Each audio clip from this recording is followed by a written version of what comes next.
Hello everyone. இந்த வீடியோவில் நம்ம இதை பற்றி பார்க்க போகிறோம்னா, ஆல்ரெடி நம்ம group 2 mains Tamil question paper school புக்கில் எங்கே இருக்குது அப்படின்னு பார்த்துட்ருக்கோம். அதில் இது ஒரு பார்ட் 3 வீடியோ தான், சரிங்களா? இங்கே வந்துட்டு நம்ம என்ன பார்க்க போகிறோம் அப்படின்னா, விட்ட ஆகுபெயர் விடாத ஆகுபெயர்.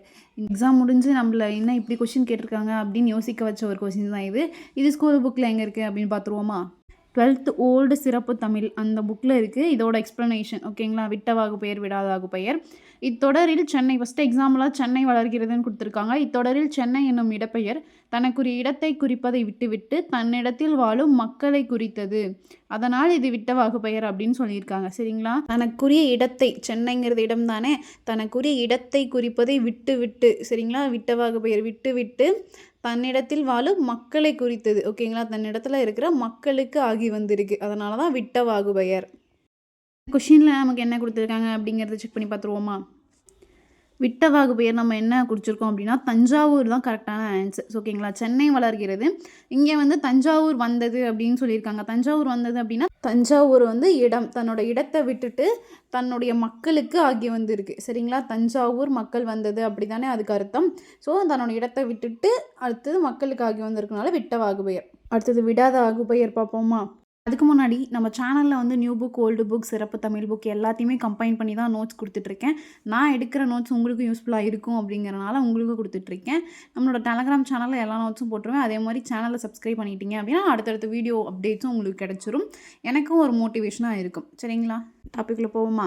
இனிப்பு தின்றான்.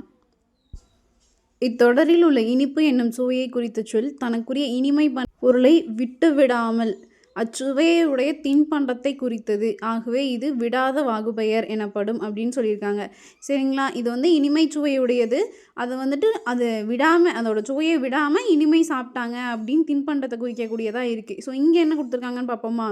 கொஷினில் என்ன கொடுத்துருக்காங்கன்னா, புளி தின்றான் அப்படின்னு கொடுத்துருக்காங்க. ஸோ இங்கே வந்து புளிப்பு சுவையை அது விடாமல் குறிச்சிருக்கு அப்படிங்கிறதுனால இதுக்கு வந்துட்டு நம்ம விடாத ஆகுபெயருக்கு புளி தின்றான் அப்படின்னு சொல்கிறோம். ஒன்றுமே இல்லைங்க, ரொம்ப ஈஸி. விட்ட ஆகுபெயர்னா அதோட இடத்தை விட்டுருச்சு, அது இன்னொரு பொருளுக்கு ஆகி வந்திருக்கு, அதனால் விட்ட ஆகுபெயர். விடாத ஆகுபெயர் அப்படின்னா தன்னுடைய பண்பை வந்துட்டு விடாமல் அது குறிக்குது, அதனால் வந்துட்டு விடாத ஆகுபெயர், அவ்வளோதான். அடுத்தது எண்ணளவை ஆகுபெயர், காரிய ஆகுபெயர் ரெண்டு இருக்கா? ஸ்கூல் புக்கில் இதே ஓல்டு சிறப்பு தமிழில் காரிய ஆகுபெயருக்கு எக்ஸ்ப்ளனேஷன் கொடுத்துருக்காங்க. அதே போல் இந்த எக்ஸாம்பிளே அங்கேயும் இருக்குது, பார்ப்போமா? என் பிழைப்பு கெட்டது. பிழைப்பு என்னும் சொல் பிழைப்புக்குரிய காரணமாகிய வேலையை இத்தொடரில் குறித்தது. என்னோடய பிழைப்பு கெட்டுச்சு அப்படின்னா என்ன, அந்த இடத்துல என்னோடய வேலை கெட்டு போச்சு அப்படிங்கிறது தானே மீனிங்கு. வேலைங்கிறது இங்கே காரணம், பிழைப்புங்கிறது காரியம். அதாவது வேலை செய்வதன் காரணத்தினாலேயே பிழைப்பு, அதாவது வாழ்க்கை ஆகிய காரியம் நடந்து கொண்டிருக்கிறது, ஓகேங்களா? இதை போல் காரியப்பெயர் தன்னோடு தொடர்புடைய காரணத்தை குறித்து வருமானால் அது காரியவாகு பெயர் அப்படின்னு சொல்லியிருக்காங்க, சரிங்களா? இங்கே பிழைப்பு அப்படிங்கிறது வந்துட்டு காரியம், அது தன்னோட காரணம் என்னது, வேலையை குறித்து வந்திருக்கு, மறைமுகமாக குறித்து வந்திருக்கு, அதனால் இது வந்து காரியவாகு பெயர். இதே எக்ஸாம்பிளில் தான் நம்ம கொஷின் பேப்பர்லேயும் கொடுத்துருக்காங்க. காரியவாகு பெயருக்கு என்ன, பிழைப்பு கெட்டது, இரண்டாவது ஆப்ஷனாக கொடுத்துருக்காங்க. ஸோ விட்ட ஆகுபெயருக்கு தஞ்சாவூர் வந்தது, விடாத ஆகுபெயருக்கு புளி தின்றான், எண்ணளவை ஆகுபெயருக்கு கால் வலிக்கிறது. ஸோ நம்ம இந்த 3 ஆன்சர் தெரிஞ்சு தான் ஆட்டோமேட்டிக்காக 4வது எண்ணளவை ஆகுபெயருக்கு கால் வலிக்கிறதா ஆன்சர் அப்படின்னு தெரிஞ்சிடும். அடுத்தது காரியவாகு பெயருக்கு என் பிழைப்பு கெட்டது, ஓகேங்களா? இது இந்த கொஷின்ஸ்லாம் எங்கேருந்து எடுத்திருக்காங்கன்னா சிறப்பு தமிழ் 12th ஓல்டு சிறப்பு தமிழ்லேருந்து எடுத்திருக்காங்க, சரிங்களா? இன்னொரு கொஷின்ஸ் இதையும் பார்த்துருவோமா? இதுவும் அதே சிறப்பு தமிழ்லேருந்து தான் எடுத்திருக்காங்க. ஸோ இந்த புக் நமக்கு எவ்வளோ இம்பார்ட்டன்ட் அப்படிங்கிறது தெரிஞ்சிருச்சு. இதுக்கு மேலே வர எக்ஸாம்ஸில் நம்ம இதையும் சேர்த்து படிக்க போகிறோம், ஓகேங்களா? இந்த புக்கில் இருமொழி ஆகுபெயருக்கு அடையெடுத்து ஆகுபெயருக்கு எக்ஸ்ப்ளனேஷன் கொடுத்துருக்காங்க, என்னன்னு பார்ப்போமா? புளி காய்ந்தது. புளி என்பது ஒரு சுவையின் பெயர். இச்சுவை அச்சுவையுடைய பழத்தை முதலில் குறித்து வழங்கியது, ஓகேங்களா? ஃபஸ்ட்டு என்ன சொல்லியிருக்கு, புளி காய்ந்தது அப்படிங்கிறதுல பழத்தை ஃபஸ்ட்டு குறிச்சிருக்கு அப்படின்னு சொல்லியிருக்காங்க. இது ஃபஸ்ட் நிலை. இத்தொடரில் புளி என்பது பழத்தை குறிக்கவில்லை, ஏனெனில் பழம் காய்க்காது, மரணில் பழம் காய்க்காது, மரமே காய்க்கும் சுவையுடைய பழத்தை தரும் மரத்தை இத்தொடரில் குறித்து வந்துள்ளது. அதாவது ஒன்றும் இல்லை, கன்ஃபியூஷன் ஆகிக்க வேணாம். ஃபஸ்ட்டு வந்து புளி காய்ந்ததுங்கிறதுல புளிங்கிறது நம்ம ஒரு பழத்தை குறிக்குது அப்படின்னு சொல்கிறோமா? புளி காய்ந்தது அப்படின்னா என்ன, மரத்தில் இருக்க புளி காய்ஞ்சிருக்கு அப்படிங்கிறதான் ரெண்டாவது வார்த்தையோட சேர்த்து படிக்கும் போது நமக்கு புரியுது. ஸோ அங்கே என்ன சொல்லியிருக்காங்க, மரத்தையும் சேர்த்து வந்திருக்கு அப்படிங்கிறத ரெண்டாவது நிலையாக சொல்லியிருக்காங்க. அதுதான் வந்துட்டு ரெண்டாவது ஆன்சரில் கொடுத்துருக்காங்க. இவ்வாறு புளி பழத்திற்கு ஆகி பின்பு அப்பழத்தையுடைய மரத்திற்கு ஆகி வந்துள்ளது, ஓகேங்களா? ஃபஸ்ட்டு புளிங்கிறது ஒரு பழத்தைக்கும், புளி காய்ந்தது அப்படிங்கிறதுல புளி ஒரு மரத்திற்கும் ஆகி வந்திருக்கு அப்படின்னு சொல்லியிருக்காங்க. இந்த மாதிரி ரெண்டுக்கும் ஆகி வந்திருக்கு. இந்த மாதிரி 2க்கும் தொடர்புடையதாக இருக்கிறனால இது வந்துட்டு இருமடி ஆகுபெயர் என்பர். இவ்வாறு 2க்கு மேற்பட்ட நிலைகளில் வரும் பொழுது அதை வந்துட்டு மும்மடி ஆகுபெயர், நான்மடி ஆகுபெயர் அப்படின்னும் சொல்லுவாங்க. சரிங்களா? இங்கேயே வந்துட்டு மும்மடி ஆகுபெயர், நான்மடி ஆகுபடியும் பார்த்தாச்சு. கொஸ்டினில் என்ன கொடுத்துருக்காங்கன்னு பார்ப்போமா? புலி நட்டான். புலிங்கிறது ஒரு பழத்தை குறிக்கிறது, நட்டான்ங்கிறது ஒரு மரத்தை சேர்த்து நட்டாங்க அப்படிங்கிறதா. அதனால் இதில் வந்துட்டு 2 பொருள் வந்துருக்கு. இதனால் இது வந்து இருமடி ஆகுபெயர் அப்படின்னு சொல்கிறோம்.